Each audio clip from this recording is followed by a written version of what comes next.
అసలు ఈ mutual funds అనే కాన్సెప్ట్ ఏంటి సార్? అసలు ఈ మ్యూచువల్ ఫండ్స్ కాన్సెప్ట్ ద్వారా అసలు ఇన్వెస్ట్మెంట్ అనేది ఎట్లా జరుగుతుంది? ఇప్పుడు మీకు సొసైటీలో చూస్తే ఉద్యోగస్తుల్లో డబ్బున్న వాళ్ళు ఎక్కువ ఉంటారా, వ్యాపారస్తులు డబ్బులు ఎక్కువ ఉన్న వాళ్ళు ఉంటారా? బిజినెస్ వల్ల ఎక్కువ ఉంటారు కదా. సో బిజినెస్ ఫర్ ఎగ్జాంపుల్ వ్యాపారం చేయాలన్నా కూడా, ఒక కంపెనీ పెట్టాలన్నా కూడా మీకు నాకు అంత ఈజీ కాదు. ఒక రిలయన్స్ లాంటి కంపెనీ, లేకపోతే ఇన్ఫోసిస్ లాంటి కంపెనీ మీరు నేను పెట్టగలమా? కానీ అట్లాంటి కంపెనీలు మనం ఇన్వెస్ట్ చేస్తే ఆ కంపెనీకి వచ్చిన ప్రాఫిట్స్ మనకు వస్తాయి కదా. సో ఆ కంపెనీలో ఉన్న వాటాను కొనడమే షేర్స్ కొంటా ఉంటాం. ఆ షేర్లు కొంటే ఏంటంటే కంపెనీ గ్రోత్ని బట్టి మన గ్రోత్ కూడా ఉంటుంది, మన షేర్ వాల్యూ పెరుగుతూ ఉంటుంది. అయితే స్టాక్ మార్కెట్లో ఇన్వెస్ట్ చేయాలంటే, ఈ షేర్లు కొనాలంటే నాలెడ్జ్ అవసరం. ఏ షేర్ కొనాలి, ఎప్పుడు కొనాలి, ఎప్పుడు అమ్మాలి అనేది అందరికీ నాలెడ్జ్ ఉండకపోవచ్చు, సరైన సమాచారం అందరికీ రాకపోవచ్చు.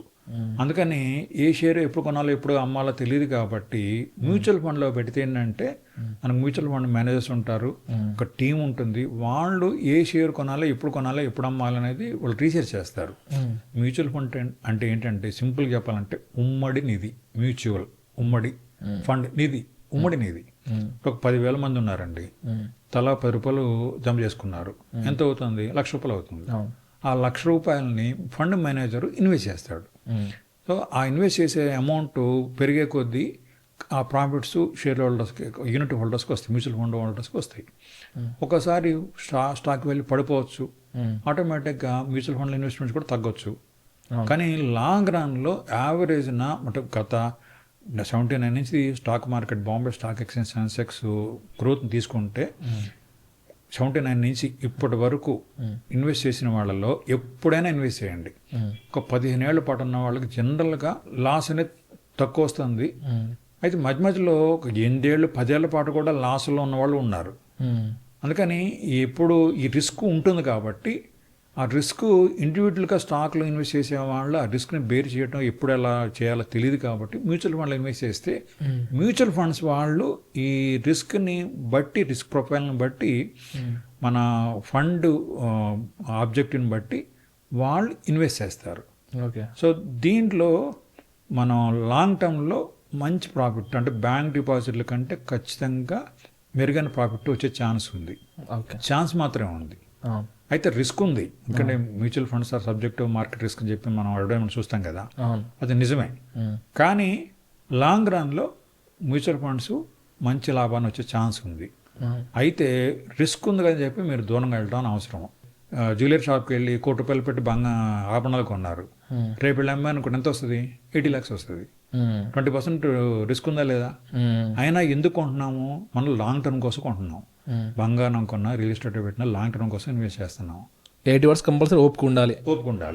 అయితే 3 years 4 years నాకు రిటర్న్స్ కావాలనుకుంటే మాత్రం నాట్ అడ్వైజబుల్ కాదు. కానీ ఈ మ్యూచువల్ ఫండ్స్లో కూడా ఈక్విటీ పోర్షన్ 8 years సూత్రం వర్తిస్తుంది. మ్యూచువల్ ఫండ్స్లో కూడా డెట్ ఫండ్స్ కొన్ని ఉన్నాయి, దాంట్లో మీరు 1 year వరకు కూడా పెట్టచ్చు, 2 years అవసరాలు కూడా పెట్టచ్చు. కాకపోతే ఎక్కువ ప్రాఫిట్ దాంట్లో ఆశించడం కరెక్ట్ కాదు. అంటే రిస్క్ అండ్ ప్రొఫైల్ని బట్టి మీరు షార్ట్ టర్మ్లో అవసరం అనుకోండి, మ్యూచువల్ ఫండ్స్లోనే సిప్ విధానాల్లో కానీ లంగ్ సమ్ ఇన్వెస్ట్మెంట్ చేయొచ్చు. దాంట్లో ఎక్కువ ప్రాఫిట్ రాదు. అంటే మనకి నియర్ ఫ్యూచర్లో అవసరమైన డబ్బుల్ని ఈక్విటీలో పెట్టకుండా, అంటే స్టాక్ మార్కెట్లో పెట్టకుండా డెట్ ఫండ్లో పెడితే ఏంటంటే ఇన్కమ్ ట్యాక్స్ పర్పస్లో కూడా మీకు మెరుగైన లాభం వస్తుంది, ప్లస్ లిక్విడిటీ కూడా ఉంటుంది. మా ఫ్రెండ్స్ కొంతమంది మ్యూచువల్ ఫండ్స్లో పెట్టాలి అని చెప్పి మేము డిస్కస్ చేసినప్పుడు, అరే మ్యూచువల్ ఫండ్స్ కాదు అసలు స్టాక్ మార్కెట్ ఇన్వెస్ట్ చేయాలని చెప్పి సజెషన్ చేసిన వాళ్ళు కూడా ఉన్నారు. అసలు స్టాక్ మార్కెట్లోకి వెళ్ళొచ్చా? స్టాక్ మార్కెట్లో ఎవరు ఇన్వెస్ట్ చేస్తే కరెక్ట్ సార్? అది స్టాక్ మార్కెట్ అంటే ఇప్పుడు కంపెనీ ప్రొఫైల్, కంపెనీ పురోగతి మీద నమ్మకం ఉన్నప్పుడు, కంపెనీ షేరు రీజనబుల్ వాల్యూలో దొరికినప్పుడు డైరెక్ట్గా ఇన్వెస్ట్ చేయడం మంచిది. కానీ ఎంతమందికి సమాచారం ఉంటుంది? ఫర్ ఎగ్జాంపుల్ ఒక ఫార్మా కంపెనీ ఉంది, ఫార్మా కంపెనీలో ఒక ఫార్ములా తప్పు ఉందని చెప్పి అమెరికా వాడు సర్టిఫై చేసాడు, ఆటోమేటిక్గా కంపెనీ వాల్యూ తగ్గిపోతుంది. ఈ సమాచారం ఎప్పుడు ఎవరికి వస్తుంది? అంటే ఒక సామాన్య ఇన్వెస్టర్కి ఎప్పుడు వస్తుంది?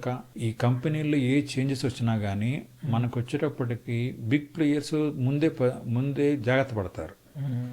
సమాచారం మనకి చాలా లేటుగా తెలుస్తుంది. కానీ నీకు ఆ సమాచారం తెలుసుకునే తీరిక, ఓపిక, నాలెడ్జ్ అవకాశాలు ఉంటే ఖచ్చితంగా స్టాక్ మార్కెట్లో ఇన్వెస్ట్ చేయొచ్చు. కానీ నేను ఇప్పుడు చెప్పనండి సింపుల్గా, స్టాక్ మార్కెట్లో ఇన్వెస్ట్ చేసేవాళ్ళు చాలామంది అభిమన్యులు లాంటి వాళ్ళు. అదే కొంచెం రీసెర్చ్ చేసి ఏ స్టాక్ కొనాలో మంచిగా ఐడెంటిఫై చేస్తున్నారు చాలామంది. కానీ ఎలా బయటికి రావాలి, ఎప్పుడు బయటికి రావాలనేది తెలియట్లేదు చాలామందికి. మన మార్కెట్ సెప్టెంబర్ తర్వాత 24 సెప్టెంబర్ తర్వాత మార్కెట్ పడిపోయింది. కానీ మన తెలివైన వాళ్ళు క్యాష్లో ఉన్నారు. కానీ ఒక రిటైల్ ఇన్వెస్టర్స్ ఇంకా పెరుగుద్ది ఇంకా పొద్దు పడినా కూడా ఇంకా ఇంకా కోలుకుంటుంది అని చెప్పి అలానే ఉండిపోయారు. అందుకని అభిమన్యులు లాంటి వాళ్ళు ఎప్పుడు ఎంటర్ అవ్వాలో చాలామంది తెలుసు, కానీ ఎలా బయటికి రావాలి, ఎప్పుడు బయటకు రావాలి అనేది చాలామంది తెలియట్లేదు. అందుకని ఆ సమాచారం, ఆ నాలెడ్జ్ మీకు ఉంటే ఖచ్చితంగా స్టాక్ మార్కెట్ ఇన్వెస్ట్ చేయొచ్చు. అంటే మ్యూచువల్ ఫండ్ అనేది బస్సు, ట్రైన్, ఫ్లైట్ లాంటిది. ఓకే, మనం తోలక్కర్లేదు కదా. ప్లస్ డ్రైవర్ని పెట్టుకుంటే ఈజీగా రూట్ మనకి తీసుకెళ్తాడు కదా మనల్ని. కొద్దిగా కమిషన్ ఇవ్వాలి అంతే కదా, కమిషన్ ఉంటుంది. స్టాక్ మార్కెట్ అంటే మొత్తం మనం చూసుకోవాలి మరి. అందుకని ఇప్పుడు ఆ కమిషన్ పోద్దనుకుంటే డైరెక్ట్గా ఇన్వెస్ట్ చేసుకోండి. కానీ కాస్ట్లీ మిస్టేక్ అయితే, ఒక రాంగ్ షేర్ కొన్నట్టయితే, అంటే కాస్ట్లీ మిస్టేక్ అయిపోవచ్చు అండి. ఓకే, అందుకని ఇప్పుడు మ్యూచువల్ ఫండ్స్లో ఇన్వెస్ట్ చేస్తే మంచి ఫండ్ మేనేజర్స్ ఉన్నారు కదా, మీకు ఖచ్చితంగా మీకు నాలెడ్జ్ ఉండి, ఓపిక ఉండి, సమాచారం మీకు దొరికేటట్టయితే, మీకు అంత తీరిగి దొరికితే ఖచ్చితంగా స్టాక్ మార్కెట్లో డైరెక్ట్గా ఇన్వెస్ట్ చేయండి. కానీ మీరు ప్రొఫెషన్లో ఉన్నారు, మీరు వ్యవసాయం చేసుకుంటున్నారు, ఉద్యోగం చేసుకుంటున్నారు, మీకు అంత తీరిగి దొరుకుతుందా? దొరకనప్పుడు మీరు ఎందుకు శ్రమ పడటం? అంటే మిస్టేక్ కాస్ట్లీ కావచ్చు కదా. అయితే దీంట్లో కూడా స్టాక్లో డైరెక్ట్గా ఇన్వెస్ట్ చేసేవాళ్ళు, మీరు ఇందాక చెప్పిన మీ ఫ్రెండ్స్ ఎవరో చెప్పనా, మన కొన్న కొన్ని స్టాక్స్ ఎలా ఉంటాయంటే లక్కీ కలుస్తాయి, అప్పుడు వెళ్ళిపోతాయి, 6 నెలలనే డబుల్ అయిపోయినాయి ఉంటాయి. దాంతో నాకంటే మనగాడలు చేయడం చేసుకొని నేను పెద్ద మేధ అనుకొని ఇన్వెస్ట్ చేస్తాను. కంపేర్ చేస్తారు, నీ పోర్ట్ఫోలియో పెట్టు, నా పోర్ట్ఫోలియో పెట్టు, చూడు నేను స్టాక్స్ లో ఇట్లా ఉన్నది, మ్యూచువల్ ఫండ్స్ లో ఏమున్నది, ఇట్లా క్వశ్చన్స్ వస్తాయి. కానీ లాంగ్ రన్ లో ఒక్కోసారి లక్ ఒకటే కాదు, నేనైతే అతని సమాచారం కూడా తెలివైన కూడా అయి ఉండొచ్చు. చెప్పలే, మంచి స్టాక్ పిక్ చేస్తే అయిపోతుంది. ఇప్పుడు ఫర్ ఎగ్జాంపుల్ నేను ఒక మన కెమికల్ కంపెనీ షేర్ కొన్నానండి. కొంటే దాదాపు 2 ఏళ్ల నుంచి లాస్లోనే ఉన్నా. అంటే గవర్నమెంట్ పాలసీస్ కూడా ఎఫెక్ట్ అవుతాయి కదా. అంతే, మొన్న సడన్గా ఆల్మోస్ట్ 6 months మార్కెట్ పడుతూ ఉన్నప్పుడు మంచి స్టాక్స్ కూడా పడిపోయినాయి గాను, భారీగా పడిపోయాయి. సో అట్లాంటప్పుడు కూడా ఇప్పుడు పానిక్ అయిపోయి సెల్ చేయడము అవి జరిగిపోయినప్పుడు కూడా సో లాస్ అయ్యే ఛాన్స్ ఎక్కువ ఉంటుంది. ఇప్పుడు మొన్న అక్టోబర్ నుంచి మార్కెట్ బాగా పడుతుందండి. మార్కెట్ ఈరోజు పడింది, ఇంకా పడింది. చాలా ఇన్సూరెన్స్ మ్యూచువల్ ఫండ్స్ వాళ్ళు రోజుకుంటూ వచ్చారు. ఒక ఇండివిజువల్ ఇన్వెస్టరు పడుతూ ఉంటే ఎన్ని రోజులు కొనగలరు చెప్పండి? అసలు మనకి కన్విక్షన్ ఎక్కడ ఉంటుంది? ధైర్యం ఉంటుందా? మీకు ఆ ధైర్యం ఉండి, ఆ మెచ్యూరిటీ ఉంటే డైరెక్ట్గా స్టాక్లో ఇన్వెస్ట్ చేసుకోవడం మంచిది. లేనప్పుడు మీ పని మీరు చేసుకుంటూ హాయిగా మీ సంసారం మీరు చేసుకుంటూ, మీ పిల్లలతో మీరు ఆడుకుంటూ హ్యాపీగా ఉండాలనుకుంటే ఆ పని ఎక్స్పర్ట్కి ఇవ్వండి. అట్లీస్ట్ మీరు ఎక్స్పర్ట్ కావాలి, లేకపోతే ఎక్స్పర్ట్ సలహాలు మీరు తీసుకోండి. దానికోసం పెద్ద కాస్టే కాదు కదా. మీకు ఇంకొకటి, మీకు చిట్ ఫండ్స్ గురించి కూడా మీరు చెప్పాలి కదా. మామూలుగా మ్యూచువల్ ఫండ్స్ ఇన్వెస్ట్ చేస్తే ఎంత ఖర్చు ఉంటుందండి? 1% నుంచి 2.25 అంత ఉంటుందండి. ఆ ఖర్చు పెడితే స్టాక్ మార్కెట్లో మనం పే చేసే ప్రైస్ అది. నీకు మ్యూచువల్ ఫండ్లో పెడితే పీస్ ఆఫ్ మైండ్ కావాలవుతాం. మీకు ఫ్యామిలీతో గడపాలి, ఉద్యోగం చేసుకోవాలి, మీ వృత్తిలో మీరు నిమగ్నం కావాలంటే, పీస్ ఆఫ్ మైండ్ కావాలంటే మ్యూచువల్ ఫండ్లో పెట్టండి. సరే అండి, ఇప్పుడు ట్రెండ్ అయితే ఇప్పుడు మ్యూచువల్ ఫండ్స్, స్టాక్స్ ఇవి నడుస్తున్నాయి సార్. ఇప్పుడు గోల్డ్లో పెట్టుబడి అయితే కరెక్టేనా ఈ టైంలో? గోల్డ్ అంటే సెంటిమెంట్ వాల్యూ ఎక్కువ అండి. గోల్డ్ రేటు భారీగానే పెరుగుతున్నమాట నిజం. కానీ ప్రతిసారి పెరగాల్సిన అవసరం లేదు కదా. ఇప్పుడు 1985 నుంచి 2000 వరకు డబుల్ అయింది గోల్డ్ రేటు, కానీ 15 ఏళ్ళు పట్టింది గోల్డ్ రేటు. రీసెంట్ పాస్ట్లో గోల్డ్ రేటు బాగా పెరిగింది, కానీ ప్రతిసారి పెరుగుతుందని ఆశించకండి.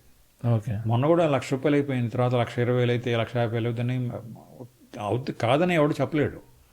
కానీ నేనేది గోల్డ్ ఇన్వెస్ట్మెంట్ అంటే స్టెబిలిటీ వస్తుంది. అంటే ఎవరికి సూటబుల్ సార్ అది గోల్డ్ ఇన్వెస్ట్మెంట్? నీకు ఇప్పుడు ఎగ్జాంపుల్ ఒక ఫ్యామిలీలో అండి హెల్త్ ప్రాబ్లం వస్తే చాలా ఇళ్లలో ఆదుకున్నది గోల్డ్ ఆర్నమెంట్స్ ఏనండి. గోల్డ్ బంగారం కుదవబెట్టి ఎమర్జెన్సీగా వాడుకున్న వాళ్ళు చాలామంది ఉన్నారు. అందుకని బంగారం ఇన్వెస్ట్మెంట్ అనేది పూర్తిగా నేను వ్యతిరేకం కాదు. కాకపోతే మీ ఇన్వెస్ట్మెంట్లో 10% గోల్డ్ మీద ఇన్వెస్ట్ చేయొచ్చు. ఓకే, అదే ఆభరణం కొనాలనుకుంటే 10%, గోల్డ్ ఇన్వెస్ట్మెంట్ చేయాలనుకుంటే ఆభరణాలు కొంటాం కంటే ఆభరణాలు కొంటే మళ్ళీ దాంట్లో తరుగు తయారీ అన్నీ ఉంటాయి కదా, 20% దాంట్లోనే పోతాయి. గోల్డ్ ఈటీఎఫ్లో ఇన్వెస్ట్ చేయండి. ఏటీఎఫ్ అంటే ఏంటి సార్? ఏటీఎఫ్ అంటే గోల్డ్ ఈటీఎఫ్స్ ఉంటాయండి. అంటే వాళ్ళు మనం ఫిజికల్ గోల్డ్ కొనే బదులు ఈ గోల్డ్ యూనిట్ అంటే 1 గ్రామ్ రేట్ ఎంత ఉంటుందో దానికి ఈ గోల్డ్ ఈటీఎఫ్ మనం తీసుకోవచ్చు.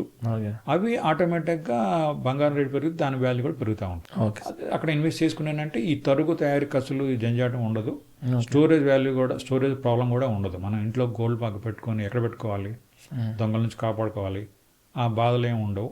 సో గోల్డ్ ఈటీఎఫ్లో ఇన్వెస్ట్ చేసుకోవచ్చు, లేకపోతే మ్యూచువల్ ఫండ్స్లో ఇన్వెస్ట్ చేయవచ్చు. ఈ రియల్ ఎస్టేట్ పెట్టుబడి ఎప్పుడు కరెక్ట్ సార్? బల్క్ అమౌంట్ ఉంటే మీరు రియల్ ఎస్టేట్లో ఇన్వెస్ట్మెంట్ చేయొచ్చు అండి.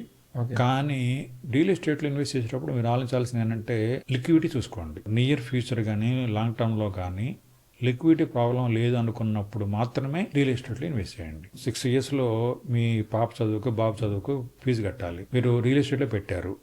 పెడితే ఈ 6 ఏళ్లలో రియల్ ఎస్టేట్ భారీగా పెరుగుతున్న నమ్మకం గ్యారంటీ లేదు కదా. పెరిగినా అమ్మడం అంత ఈజీ కాదు కదా. ఇక్కడ రియల్ ఎస్టేట్లో అంటే అమ్మేవాడి అవసరం కొనేవాడి మోజును బట్టి రియల్ ఎస్టేట్ రేట్లు. మీరు అమ్మాలనుకున్నప్పుడు కొనేవాడు దొరకాలి కదా, దొరకనప్పుడు రియల్ ఎస్టేట్ అమ్మలేరు కదా. ఆ లిక్విడిటీ పెద్ద సమస్య. దాన్ని బట్టి మీరు రియల్ ఎస్టేట్లో ఇన్వెస్ట్మెంట్ నిర్ణయించుకోండి. అలానే గ్రోత్ ఓరియంటెడ్ ప్లేసుల్లో ఇన్వెస్ట్ చేయరు. కానీ ఇప్పుడు ఫస్ట్ మీరు బతకాలి. మీరు నేను చెప్పిన దాకా మనం ఫస్ట్లో అనుకున్నట్టుగా మన ఫైనాన్షియల్ నీడ్స్ అన్నిటికీ కూడా అంటే మీ పిల్లల చదువులు, మీ రిటైర్మెంట్ ఇవన్నీ ప్లాన్ చేసుకున్న తర్వాత అప్పుడు వెల్త్ అక్యుములేషన్ కోసం కొంత పోర్షన్ని రియల్ ఎస్టేట్లో పెట్టచ్చు. కానీ భారీ అమౌంట్ పెట్టాల్సి వస్తుంది. రియల్ ఎస్టేట్ అనేది మీరు బల్క్ అమౌంట్ పెట్టాలి, లిక్విడిటీ పెద్ద సమస్య. ప్లస్ ప్రతిసారి రియల్ ఎస్టేట్లో భారీ లాభాలు రావండి. నేను అబ్జర్వ్ చేసింది ఏంటంటే రియల్ ఎస్టేట్లో ప్రతి 10 ఏళ్లలో 2 సార్లు భూమి వస్తుంది. భూమి వచ్చినప్పుడు మనం అమ్ముకోవాలి.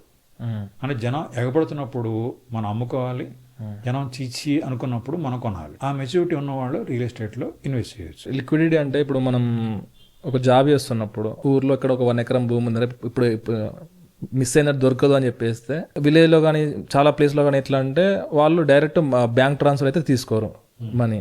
సో దాన్ని మనం ఏం చేయాల్సి వస్తుంది, ఆ అమౌంట్ని మనం విత్డ్రా చేసి మళ్ళీ వాళ్ళకి పే చేయాల్సి వస్తుంది. అసలు ఇది కరెక్టేనా? ఇది మనీని విత్డ్రా చేసి పే చేయడం అనేది? ఇప్పుడు 50 లక్షలు పెట్టి ప్రాపర్టీ కొన్నారు, దాంట్లో ఆ రిజిస్ట్రేషన్ వాల్యూ 10 lakhs ఉంటుందండి. 50 లక్షలు బ్లాక్లో ఇవ్వాలి. అవును, అదే 4 లక్షలు బ్లాక్లో ఇస్తారు. అంటే మీరు ఉద్యోగం చేసేది వైట్ మనీ, కానీ వైట్ని బ్లాక్ కింద మార్చుకుంటున్నారు. మీరు 50 లక్షలు పెట్టి కొన్న ప్రాపర్టీ ఒక 10 ఏళ్ళ తర్వాత మీ బాబు చదువు కోసం 2 కోట్ల ఫీజు కట్టాలనుకోండి, అమ్మానుకోండి, 2 కోట్ల వాల్యూ పెరిగింది అనుకుందా, ఎగ్జాంపుల్ ప్రాఫిట్ వచ్చింది పెరిగింది, కానీ అమ్మితే దాన్ని మళ్ళీ బ్లాక్ వస్తుంది కదా. ఆ బ్లాక్ అమౌంట్ని మీ పిల్లల ఫీజు కట్టగలరా? కట్టలేమా సార్? అట్లా కట్టను. వాళ్ళ క్యాష్ ఇస్తే అయిపోద్ది కదా. ఇప్పుడు ఏఎన్ఐటి ఐఐటి వాడు ఇచ్చుకుంటాడా? తీసుకోడు కదా. ఇప్పుడు మీ ఊర్లో చిన్న స్కూల్లో వాళ్ళు తీసుకుంటారేమో కానీ తీసుకోరు కదా. ప్లస్ హాస్పిటల్కి వెళ్ళారు, దీన్ని వెయిట్ చేయాల్సి వస్తుంది, మళ్ళీ వెయిట్ చేయాల్సి వస్తుంది. అదొకటే కాదు, స్కూల్ ఒకటే కాదు, హాస్పిటల్కి జాయిన్ అయ్యారు, హాస్పిటల్కి మీరు అపోలోకి వెళ్ళి ఇంకొకరికి హాస్పిటల్కి వెళ్ళి నేను క్యాష్లో ఇస్తాను బ్లాక్లో ఇస్తానంటే తీసుకుంటారు చెప్పండి? తీసుకోరు కదా. అందుకని రియల్ ఎస్టేట్లో అంటే చూసుకొని ముడిచిపోవడానికి తప్ప రియల్ ఎస్టేట్ చాలా మందికి అవసరానికి ఆదుకోవడం చాలా అంటే కొందరికి సాధ్యం కావట్లేదండి. అంటే కష్టమా సార్ రియల్ ఎస్టేట్ వైట్లో కంప్లీట్ చేయడం, కంప్లీట్గా ట్రాన్సాక్షన్ చేయడం? మోడీ గారు వచ్చిన తర్వాత రిస్ట్రిక్షన్స్ అన్ని ఉన్నాయి చెప్పండి. మీకు ఒక ఆర్థిక సంవత్సరంలో ఒక ఫైనాన్షియల్ ఇయర్లో మీ అకౌంట్లో మీ సేవింగ్ అకౌంట్లో 10 lakhs కంటే ఎక్కువ క్యాష్ వేస్తే ఆటోమేటిక్గా ఆ డేటా మొత్తం ఇన్కమ్ ట్యాక్స్ డిపార్ట్మెంట్కి వెళ్ళిపోతుంది. వాళ్ళు అడుగుతారు నీ ఎక్కడి నుంచి వచ్చిందని అడుగుతారు. అప్పుడు చెప్పగలరు కదా మీరు, అంటే దానికి మళ్ళీ రకరకాల మార్గాలు అనుసరించాలి. అందుకని నేను చూశాను కండి మన దగ్గర తెలుగు వాళ్ళల్లో ఈ రియల్ ఎస్టేట్ పిచ్చి చాలా ఎక్కువ ఉంది, పెరుగుతున్నాయి కూడా. అంటే నేనేది కొన్ని ఇప్పుడు 20 ఏళ్ళ క్రితం 10 లక్షలు పెట్టి కొన్న ఆస్తులు 2 కోట్లు అయినాయి. చాలా చూసాం, మనం కూడా చూసాం. సో తప్పనలేము, కానీ అంతేని బ్లాక్ మనీ పెరిగింది, కానీ వైట్ మనీ ఎంతవరకు పెరిగింది? కానీ కొంతమంది ఏమంటారంటే రియల్ ఎస్టేట్ ఇన్వెస్ట్ చేసిన వాళ్ళు ఎంత కొంత పెరిగిందిగా బ్లాకో వైటో అని అంటారు. సో నేను నీ వైట్ ప్రాబ్లం లేనప్పుడు అంటే లిక్విడిటీ ప్రాబ్లం లేనప్పుడు రియల్ ఎస్టేట్లో ఇన్వెస్ట్ చేసుకోవచ్చు, కానీ నియర్ ఫ్యూచర్లో వాటికి మాత్రం రియల్ ఎస్టేట్ ఇన్వెస్ట్ చేయకండి.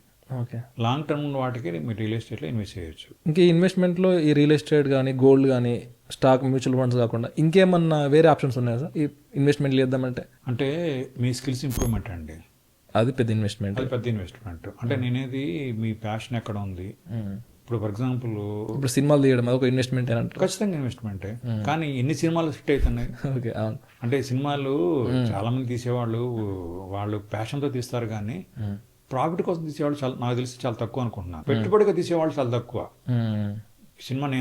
సినిమా వాళ్ళకి కూడా నేను క్లాసులు చెప్పాను, అంటే ఓకే. నిర్మాతలకి డైరెక్టర్లు కూడా క్లాసులు చెప్పాను మనీ మేనేజ్మెంట్ మీద. వాళ్ళు చూస్తే అంటే వాళ్ళ విపరీతమైన ప్యాషన్ ఉంటుందండి. అసలు పర్ఫెక్ట్ చేయాలి, ప్రతి సెకండ్ కూడా అద్భుతంగా తీయాలని ప్యాషన్తో తీస్తారు. కేవలం డబ్బుల కోసం చేస్తారని నేను అనుకోను. మీరేమంటారు? మీకు సినిమా ఫీల్డ్లో టచ్ ఉంది కదా. అంటే రెండు రకాల వ్యక్తులు ఉంటారు.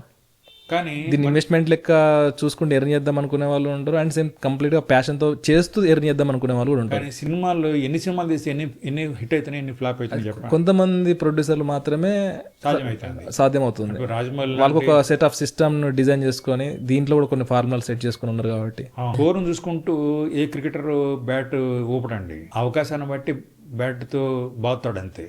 ఓకే. ఆటోమేటిక్గా స్కోర్ పెరుగుద్ది. కానీ స్కోర్ బోర్డు చూసుకొని ఏ క్రికెటర్ కూడా బ్యాటింగ్ చేయడు కదా.